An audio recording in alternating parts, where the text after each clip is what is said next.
Nightie পরা চলবে কি চলবে না? তারপরে মা বোনদের ঠোঁটে লিপস্টিক দেওয়া যাবে কি যাবে না? কপালে টিকলি দেওয়া যাবে কি যাবে না? মাথাতে খোপা বাঁধা যাবে কি যাবে না? তারপরে 5 নাম্বার হচ্ছে স্বামীর পকেট থেকে টাকা চুরি করতে পাবে কি পাবে না? আপনাদের এলাকাতে হয়? আমাদের বাবাজি ভগবান বলা তো খুবই চুরি হয়। জি বেরাদার ইসলাম, যাই হোক এই কয়েকটি মশলা আমার মা বোনদের জন্য আর যুবকদের জন্য 4টা স্পেশাল সুন্নাতি খাবার। আমার নবীজি বলেছেন এই 4টা স্পেশাল সুন্নাতি খাবার যদি সঠিক নিয়মে যদি খেতে পারো জীবনে যৌবন কাল কমবে না। জোরে বলেন। এখন যত ইয়াং ছেলে আছে বিবাহ শাদী করছে 3 মাস পর 4 মাস পরে বাবাজি ডাক্তারের কাছে দৌড়ছে, বলে ডাক্তার আপনি ছাড়া আমাদের আর কোনো গতি নাই। আমি বলবো যে ডাক্তার কাছে যাওয়া লাগবে না, মাস্টার কাছে যাওয়া লাগবে না, ইঞ্জিনিয়ার কাছে যাওয়া লাগবে না, কবিরাজের কাছে যাওয়া লাগবে না। বাবাজি এই নবী মুস্তাফার 4টি সুন্নাতি খাবার যদি সঠিকভাবে খেতে পারে মরা কাল পর্যন্ত আপনার যৌবন কাল কমবে না। নাকি বলছে ইনশাআল্লাহ 4টা লাস্টে বলতে ইনশাআল্লাহ বলবো। ব্রাদার যাই হোক একবার মদিনার দিকে দিল লাগিয়ে একবার ঝঞ্ঝু আজাদ করে আল্লাহুম্মা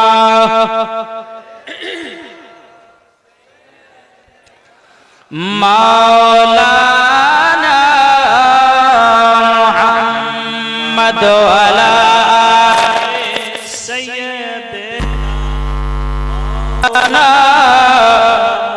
মুহাম্মদ কো বলতেছে ঝড় ঝড় ঝড় রহমত ঝরে সুবে সাদিকের ভরে। এটা জোর হবে না? সুবহানাল্লাহ সুবহানাল্লাহ। ঝড় ঝড় ঝড় রহমত ঝরে সুবে সাদিকের ভরে। বলছে ওরে কবুতর এলো খোদার পয়গম্বর আমিনারি করে। এটা জোর হবে না?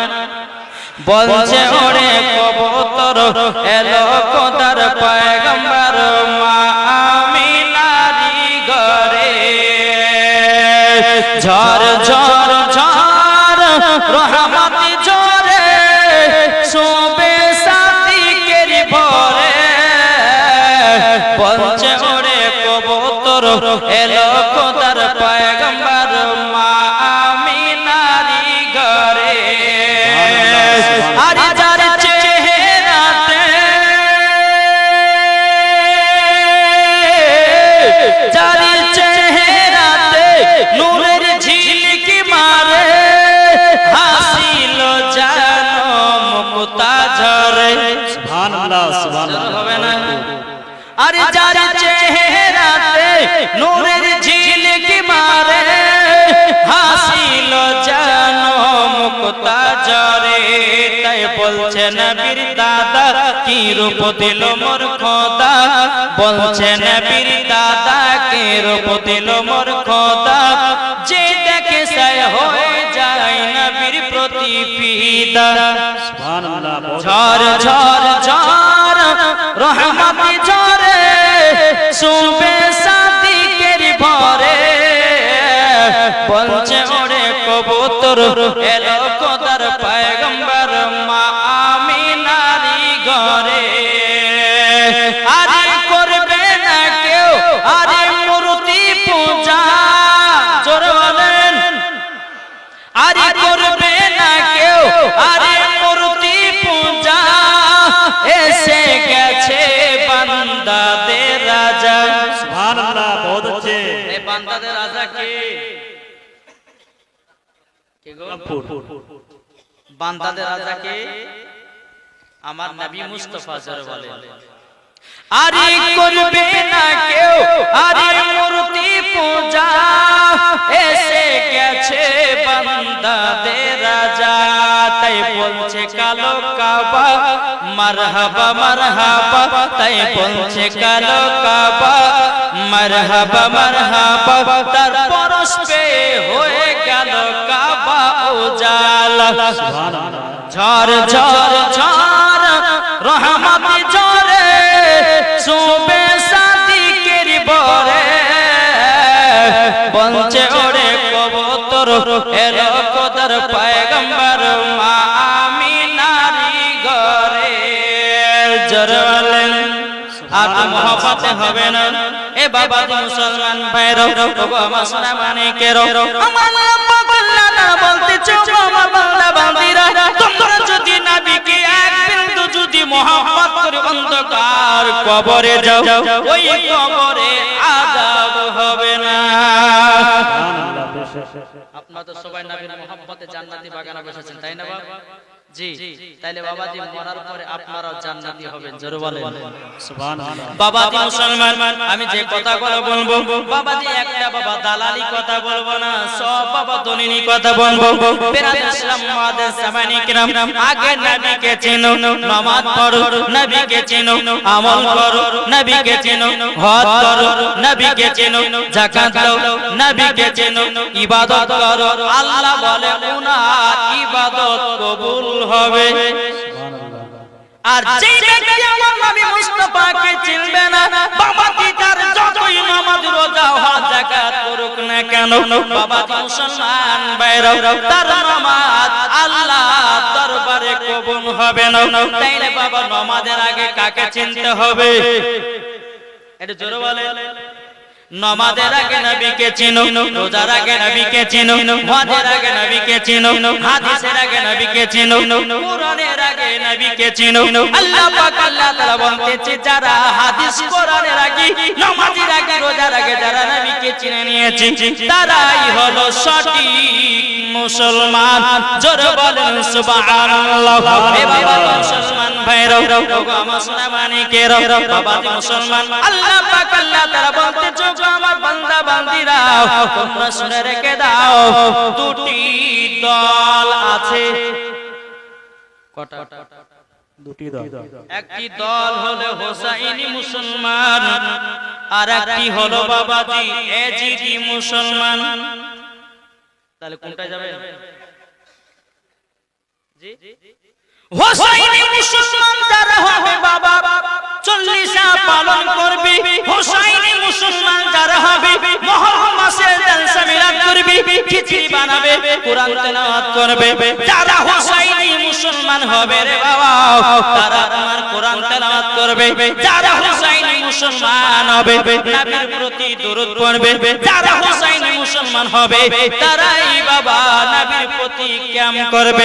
যারা এজিদি মুসলমান তারা বাবাজি নামাজ পড়বে কিন্তু নবীকে সম্মান করবে না, আহলে বায়াতকে মোহাব্বত করবে না। আচ্ছা বলুন কোন দলটা জান্নাতি? কি গো এটা জোরে বলেন না। হোসাইনি দল হলো জান্নাতি। যেহেতু আমাকে আজকে টপিক পেনে দিয়েছে ইমাম হাসান ইমাম হোসাইনের কিছু জীবনী, নাকি তো? জি, আচ্ছা বলুন তো আপনাদের কাছে একটা প্রশ্ন করব, বেরাদার ইসলাম মুআদ্দিস মানিকরা, ইমাম হাসান ইমাম হোসাইনের মার নাম কি ছিল? হ্যাঁ, মা ফাতেমা রাদিয়াল্লাহু তাআলা আনহা। তারপরে ইমাম হাসান ইমাম হোসাইনের আব্বার নাম কি ছিল? হযরতে আলী রাদিয়াল্লাহু তাআলা আনহু। তাইলে হযরতে ইমাম হাসান ইমাম হোসাইনের আব্বা মার জানলেন নাকি? এটা বুঝবেন ভালো করে।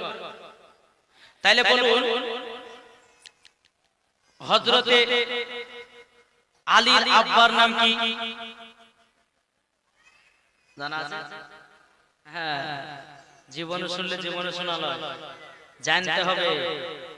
হযরতে আলীর আব্বার নাম হলো আবু তালেব। কি বললাম? আবু তালেব। তো হযরতে আলীর মায়ের নাম, এই মা খালা ভালো করে বুঝবেন, শুধু সিরিয়ালে পাগলা হয় না নাকি বলছেন? জি, হযরতে আলীর মায়ের নাম কি? ফাতেমা বিনতে আসাদ, আসাদের বিটি ফাতেমা। এটা জোরে বলো। ইমাম হাসান ইমাম হোসেন এই যে জীবনী বলবো, তিনার আব্বা মায়ের কিছু জীবনী শুনতে হবে কি হবে না? জি, তিনার আব্বা মা কেমন ছিল এটা তো আমাদেরকে জানতে হবে। আমার আলিমউদ্দিন নকশবন্দি রহমাতুল্লাহ আলাইহি বলেছে, বৃক্ষ তুমি কেমন ফলে তোমার পরিচয়, যেমন গাছ হবে তেমন ফল ধরবে। ঠিক না?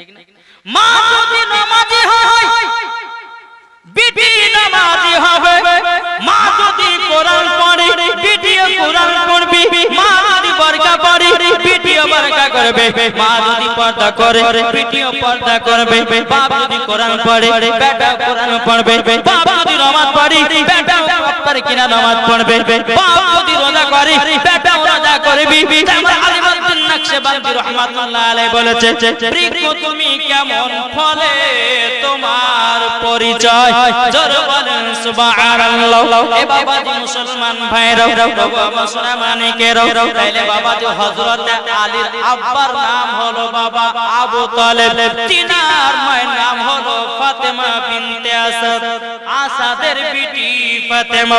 এ বাবাজি মুসলমান ভাইরা, বাবা সোনা মানিকেরা, যখন বাবার আবু তালেবের সাথে এবং ফাতেমা বিনতে আসাদের সঙ্গে যখন বিবাহ হলো, বিবাহ হয়ে যাবার পরে কিছু বছর পার হওয়ার পরে ফাতেমা বিনতে আসাদের গর্ভে একটা সন্তান আসলো। জোরে বলেন সুবহানাল্লাহ। ফাতেমা বিনতে আসাদ বলছে, স্বামী গো, অনেক মহিলা দেখেছি সন্তান জন্ম দিতে গিয়ে মারা যায়, স্বামী গো আমার একটা মনের আশা পূর্ণ করবেন?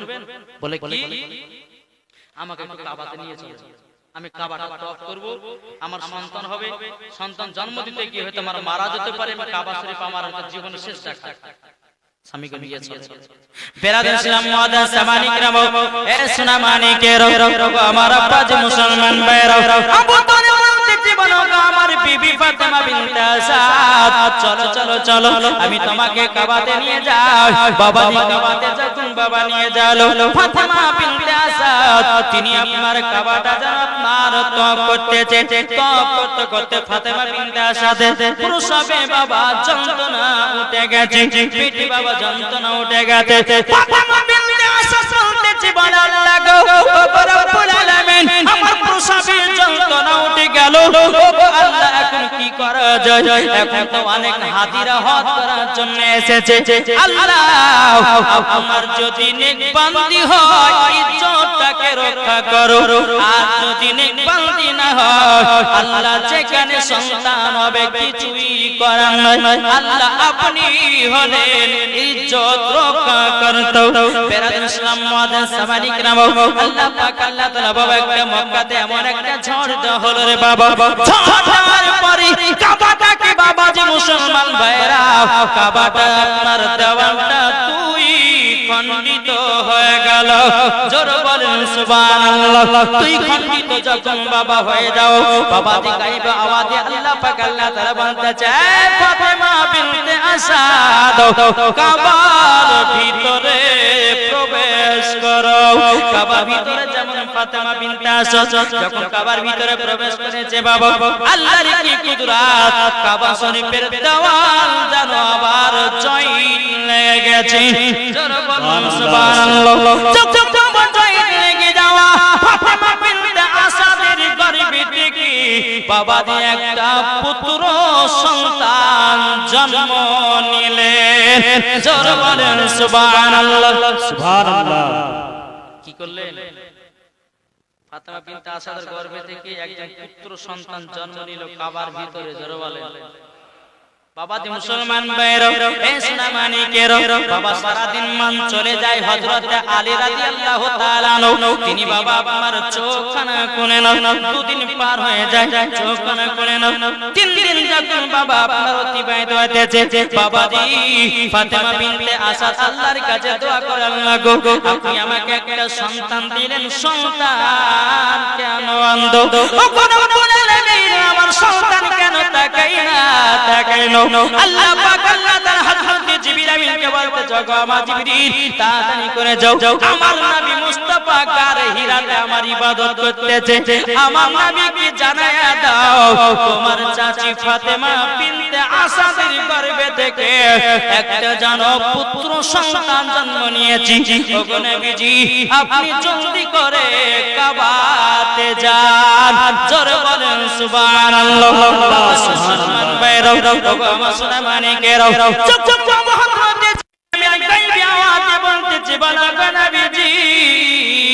আল্লাহর ইবাদত আর করবেন না, সমাপ্ত করুন। আপনি কাবাতে যান, আপনার চাচি ফাতেমা বিনতে আসাদের গর্ভে থেকে একটা পুত্র সন্তান জন্ম নিয়েছে।